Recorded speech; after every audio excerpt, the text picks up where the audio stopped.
In this video, I'm going to teach you on how to change Google Translate voice to male.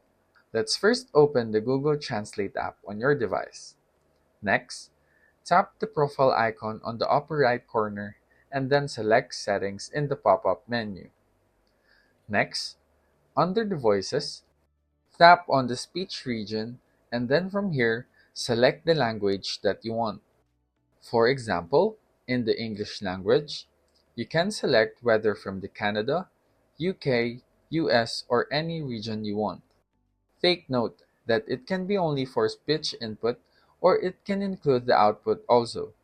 You can adjust your speech region to your liking. Now, let's go back to settings. You can adjust the pronunciation speed to normal, slow, or slower. As for the current version of Google Translate app, unfortunately, the voice gender cannot be changed. Hola, It can ¿cómo only va use the todo? default one, which is the female Hey, voice. how's it That's going? about it. Hola, ¿cómo va todo?